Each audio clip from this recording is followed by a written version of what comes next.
साथियों नमस्कार। हमारे चैनल में आपका स्वागत है। मैं हूं रामचंद्र मौर्य। गणतंत्र दिवस के 75वें वर्षगांठ पर आपको बहुत बहुत शुभकामनाएं और बधाइयां। बिहार की जनता करे पुकार, डूब मरो नीतीश कुमार। बिहार की जनता क्यों पुकार कर रही है कि नीतीश कुमार तुम डूब मरो? क्योंकि बिहार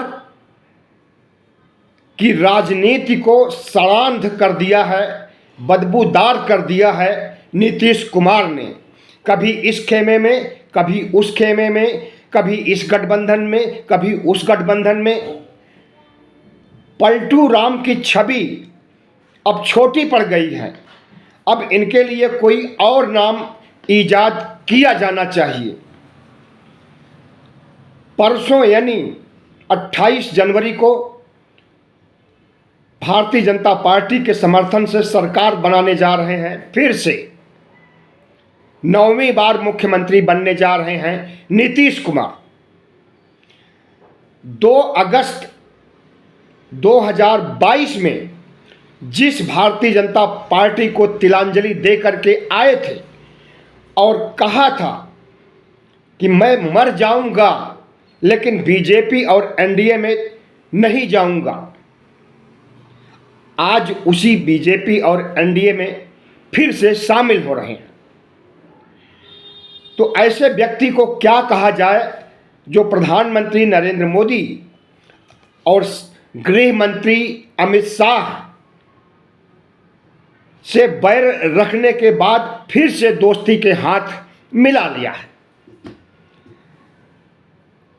एनडीए गठबंधन से हटने के बाद राजद जदयू की सरकार बनती है और नीतीश कुमार मुख्यमंत्री बनते हैं।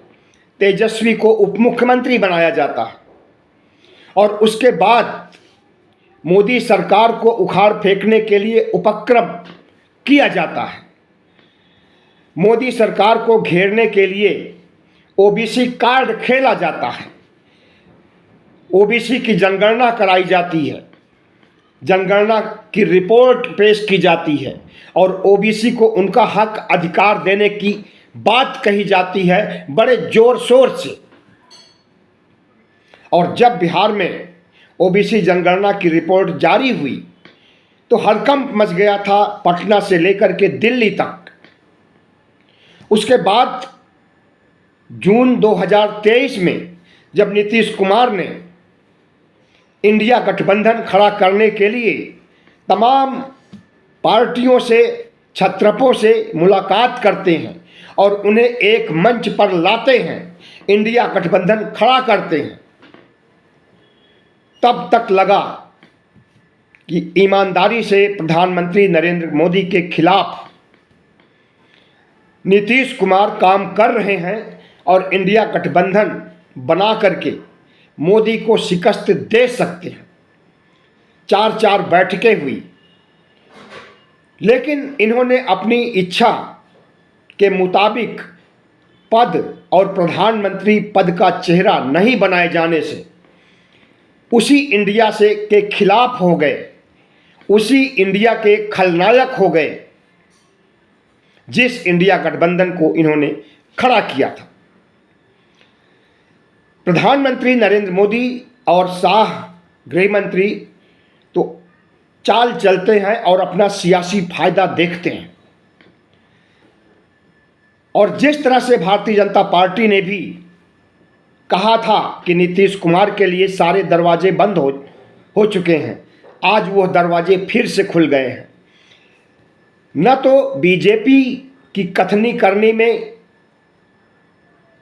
बड़ा विरोधाभास दिखाई दे रहा है, बल्कि नीतीश कुमार की कथनी और करनी में भी बहुत बड़ा विरोधाभास दिखाई दे रहा है। और इस विरोधाभास को बिहार की जनता अच्छी तरह से समझ रही है। इसीलिए बिहार की जनता मांग कर रही है, बिहार की जनता पुकार कर रही है, बिहार की जनता बद्दुआ दे रही है कि डूब मरो नीतीश कुमार। राष्ट्रीय जनता दल के साथ सरकार चलाते हुए जो अपनी बातें थोपा उसे लालू यादव तेजस्वी यादव ने स्वीकार कर लिया, लेकिन विधानसभा भंग करके लोकसभा चुनाव के साथ बिहार विधानसभा का चुनाव करने की बात लालू यादव ने, तेजस्वी यादव ने सिरे से नकार दिया। तो एक नाराजगी का कारण ये है नीतीश कुमार की। दूसरा कारण जो देखने में आ रहा है वो कर्पूरी ठाकुर के 100वीं जयंती समारोह में परिवारवाद का आरोप चस्पा कर दिया राष्ट्रीय जनता दल पर, लालू यादव पर।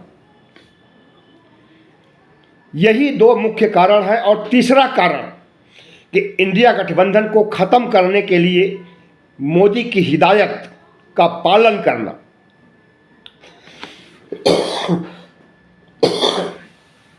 शाह के आदेश का पालन करना तीसरा कारण यह हो सकता है। बहुत से कारण हैं, लेकिन जिस तरह से नीतीश कुमार ने इंडिया गठबंधन को धोखा दिया है, राष्ट्रीय जनता दल को धोखा दिया है, बिहार की जनता को धोखा दिया है, इसे याद रखेगी बिहार की जनता भी, इंडिया है। चुनाव के बाद, लोकसभा चुनाव के बाद अगर भारतीय जनता पार्टी की सरकार बन जाती है तब नीतीश कुमार के साथ कैसा व्यवहार होगा अभी कुछ नहीं कहा जा सकता है। गृह मंत्री अमित शाह और नरेंद्र मोदी इनके साथ जो बर्ताव किए थे, इनकी पार्टी को ख़त्म करना चाहते थे, इनके विधायकों को खरीद करके अपनी सरकार बनाना चाहते थे और इसकी भनक इनको लग गई थी, तो इन्होंने अगस्त 2022 में बीजेपी और एनडीए को धत्ता बता दिया था। तो क्या फिर से इनके विधायकों की खरीदारी नहीं होगी? और वो खरीदारी की तो बात दूर, जब से यह बात प्रकाश में आया कि नीतीश कुमार बीजेपी के साथ मिलकर के सरकार बनाएंगे 9वें मुख्यमंत्री के रूप में 28 जनवरी को, उसके बाद जनता दल यूनाइटेड के विधायकों में हड़कंप मचा हुआ है और कई विधायक टूटने के लिए तैयार हैं। हो सकता है कि 28 जनवरी को नीतीश 9वीं बार मुख्यमंत्री की शपथ न लें, तेजस्वी यादव शपथ लें, क्योंकि अगर 10 विधायक भी जेडीयू से टूट करके आ जाते हैं, राष्ट्रीय जनता दल में शामिल हो जाते हैं, तो नीतीश कुमार 9वीं बार मुख्यमंत्री पद की शपथ नहीं ले पाएंगे। और इसकी कवायद चल रही है। राष्ट्रीय जनता दल और तेजस्वी यादव सक्रिय है और टूटने के लिए भी तैयार बैठे हैं। जनता दल यू के विधायक गोपाल मंडल, जो जनता दल यू के विधायक हैं, इन्होंने कहा है कि बीजेपी में नीतीश मटिया मेट होने वाले हैं। इनके पास जो जनाधार है, जितने विधायक हैं, वे टूट करके राष्ट्रीय जनता दल में जाने वाले हैं। अगर ऐसा होता है तो नीतीश कुमार न घर के होंगे न घाट के होंगे, न तो इंडिया गठबंधन में अब उनको लिया जाएगा और बीजेपी और एनडीए गठबंधन से भी उन्हें ठेंगा दिखा दिया जाएगा। ऐसे में नीतीश कुमार का भविष्य क्या होगा कुछ नहीं कहा जा सकता है। प्रधानमंत्री नरेंद्र मोदी ने इंडिया गठबंधन के बनने के साथ ही कहा था कि इंडिया गठबंधन ज़्यादा दिन नहीं चल पाएगा और आज वही हो रहा है। तो क्या यह माना जाए कि प्रधानमंत्री नरेंद्र मोदी ने कोई बड़ा सब्जबाग दिखा दिया है नीतीश कुमार को, इसलिए वो टूट करके फिर से एनडीए गठबंधन में जा रहे हैं? तो पलटू राम की जो छवि नीतीश कुमार की थी उसे फिर से सार्थक करते हुए दिखाई दे रहे हैं। और बीजेपी की मजबूरी तो समझ में आती है कि अगर अपने पिछले रिकॉर्ड को वह नहीं बना पाती है, पिछले गठबंधन को के हिसाब से चुनाव नहीं लड़ती है, तो उसकी हार होना निश्चित है। इसलिए वो साम दाम दंड भेद लालच प्रलोभन किसी भी तरह से अपने बिछड़े हुए घटक दलों को वापस लेने की जुगत अपनाए हुए है और नीतीश कुमार उसकी प्राथमिकता में है। इसलिए प्रधानमंत्री नरेंद्र मोदी और शाह की धुकधुकी जो चल रही है अंदर, उससे तो यही लगता है कि ज़रूरत ज़्यादा है नीतीश कुमार की उनको। लेकिन नीतीश कुमार को बीजेपी और एनडीए की क्या ज़रूरत है, यह बात समझ से परे है। और कितनी बार राष्ट्रीय जनता दल को धोखा दे चुके हैं, बिहार की जनता को धोखा दे चुके हैं। एक और धोखा क्या बिहार की जनता बर्दाश्त करेगी? हमें तो लगता है कि बिहार की जनता इस बार नीतीश कुमार को माफ़ करने वाली नहीं है। जिस तरह से ओबीसी कार्ड इन्होंने खेला सफलतापूर्वक, ओबीसी भी इनके साथ नहीं जाने वाले हैं। और बिहार में तीसरे नंबर पर है नीतीश कुमार की पार्टी जनता दल यू।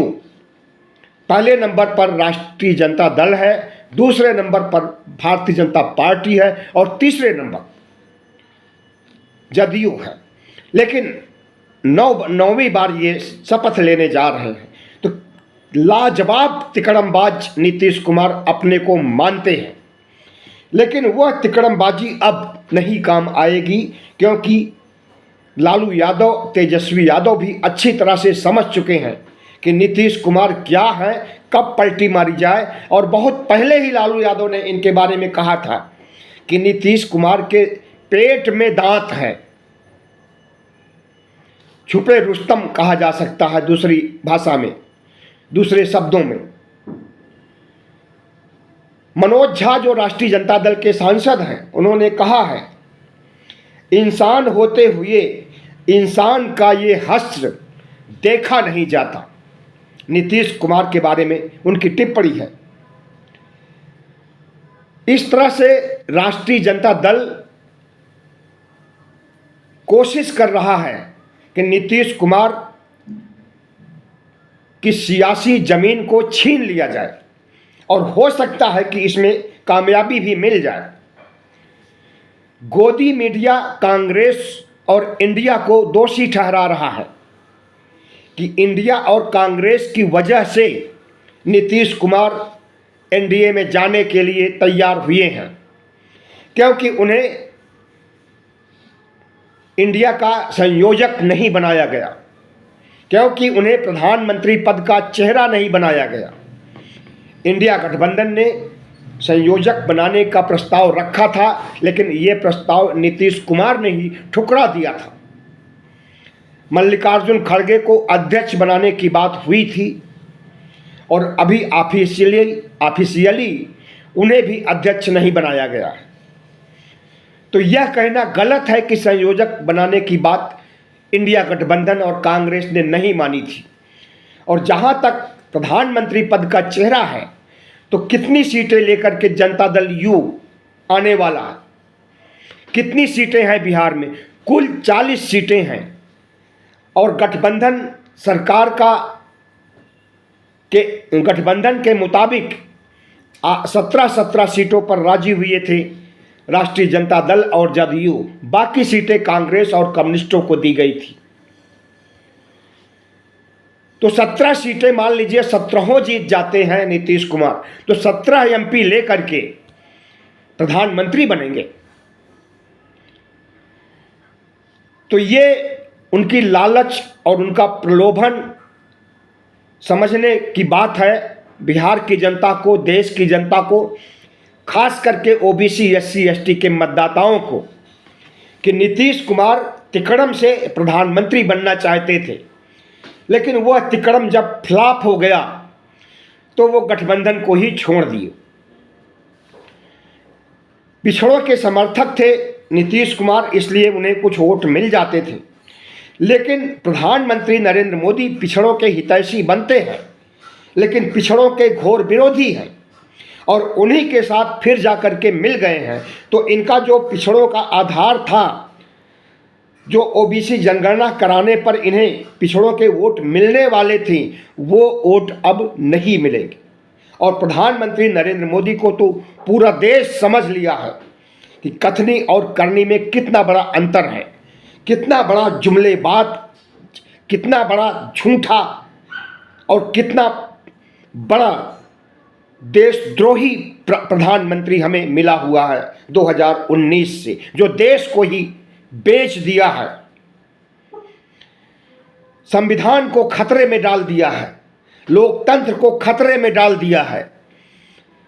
एक तरह से लोकतंत्र और संविधान अंतिम सांस ले रहा है। और अगर 2024 में प्रधानमंत्री नरेंद्र मोदी तीसरी बार शपथ लेंगे तो संविधान और लोकतंत्र दोनों दम तोड़ देंगे और हिंदू राष्ट्र बनेगा। इस बात की आहट कांग्रेस को है, इंडिया को है, इंडिया के घटक दलों को है। इसीलिए तमाम विरोधी विचारधारा के लोग इंडिया गठबंधन में आ जुटे। लेकिन नीतीश कुमार जैसे स्वार्थी अवसरवादी व्यक्ति अगर इंडिया गठबंधन को खड़ा करता है और फिर से उसी स्वार्थ में अंधा होकर के पलटी मार जाता है, गुलाटी मार जाता है बंदरों की तरह, तो इसे क्या कहा जाएगा? देश का दुर्भाग्य कहा जाएगा या सियासत इतने निचले स्तर तक जाग पहुंची है कि उससे सड़ांध और बदबू आने लगी है। भारतीय जनता पार्टी अपने को दुनिया की नंबर 1 पार्टी मानती है, अपने को सांस्कृतिक पुरोधा मानती है, हिंदुत्व का मसीहा मानती है, राम का अलंबरदार मानती है, राम को लाने वाली, राम को प्रतिष्ठा देने वाली पार्टी मानती है अपने को। 22 जनवरी को प्राण प्रतिष्ठा का काम हुआ, बड़े शोर शराबे के साथ सियासी इवेंट संपन्न हुआ। लेकिन इसके बावजूद भी नरेंद्र मोदी को लगा कि 400 पार क्या वो 300 पार भी नहीं जाने वाले हैं, बल्कि 50-60 सीटें उनकी कम हो रही हैं।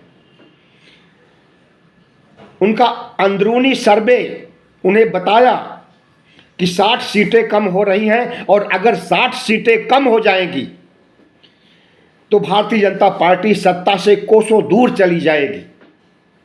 बस उसके बाद नरेंद्र मोदी सक्रिय हो गए और 2 दिन के अंदर इंडिया गठबंधन को खत्म करने और ममता को अपने पाले में लाने, केजरीवाल को अपने पाले में लाने, नीतीश कुमार को अपने पाले में लाने की कवायद पूरी कर लिए। क्या क्या डील हुई है ममता से, क्या क्या डील हुई है केजरीवाल से, क्या क्या डील हुई है नीतीश कुमार से, इसे कोई नहीं बता सकता है। लेकिन इतना निश्चित है कि अब केजरीवाल के यहाँ संबंध नहीं जाएगा। अब केजरीवाल के ऊपर जो गिरफ्तारी की तलवार लटक रही थी वो तलवार लटकना बंद हो जाएगी और ममता दीदी के भतीजे के प्रति के साथ जो कार्रवाई सीबीआई, ईडी, आईटी की होने वाली थी वह भी नहीं होगी। ममता के जितने सांसदों के घर पर कार्रवाई चल रही थी ईडी की, वो भी सब खत्म कर दी गई है। ऐसे में समझा जा सकता है कि नरेंद्र मोदी अपनी सत्ता को बचाने के लिए किस हद तक गिर सकते हैं, वह चीज देखने को आ रही है। लेकिन गोदी मीडिया इन सब चीजों की चर्चा नहीं करेगा। गोदी मीडिया तो बस यही कहेगा कि नीतीश कुमार फिर से वापस आ रहे हैं तो उनका स्वागत है और अब तो जीत सुनिश्चित हो गई है, इंडिया गठबंधन खत्म हो गया है, इंडिया गठबंधन मर चुका है। गोदी मीडिया इसका प्रचार करने में, लेकिन गोदी मीडिया प्रधानमंत्री नरेंद्र मोदी जो कुछ कर रहे हैं, जो कार्ड खेल रहे हैं, जिस तरह से इस देश की राजनीति को हाँक रहे हैं, उसकी असलियत आपको नहीं बताएंगे। तो केजरीवाल भी बिक जाएंगे, ममता बनर्जी भी बिक जाएंगी, ऐसा सोचा भी नहीं जा सकता था। क्या राहुल गांधी भी बिकेंगे? मल्लिकार्जुन खड़गे, सोनिया गांधी भी बिक जाएंगी इन चापलूसों की तरह? नहीं, राहुल गांधी डरता नहीं है। राहुल गांधी शेर है। सोनिया गांधी इस देश में चाहती तो 2004 में प्रधानमंत्री बन जाती, 2009 में प्रधानमंत्री बन जाती, राहुल गांधी भी प्रधानमंत्री बन सकती थी, लेकिन इन्होंने परित्याग किया प्रधानमंत्री की कुर्सी का। और नरेंद्र मोदी ऐसे हैं जो कि प्रधानमंत्री की कुर्सी पर चिपके रहने के लिए कुछ भी कर सकते हैं। हत्याएं करा सकते हैं, खरीदारी कर सकते हैं करोड़ों रुपए, अरबों रुपए में, सीबीआई, ईडी, आईटी का दुरुपयोग करके डरवा सकते हैं, जबरन कॉलर पकड़ करके सांसद एमपी को अपने पाले में घसीट सकते हैं, और ममता बनर्जी, अरविंद केजरीवाल, नीतीश कुमार जैसे को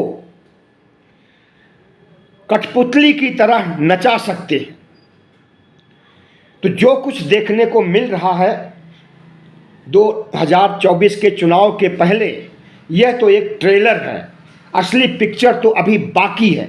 आगे कितनी असंवैधानिक गतिविधियां सामने आएंगी, आगे कितनी अलोकतांत्रिक कारनामे सामने आएंगे, इसके बारे में कुछ नहीं कहा जा सकता। लेकिन इतना जरूर कहा जा सकता है कि प्रधानमंत्री नरेंद्र मोदी अपनी सत्ता को बचाने के लिए इस देश को बेचना पड़ जाए, उसे तो बिक चुका है, कारपोरेट को सौंप दिया गया है,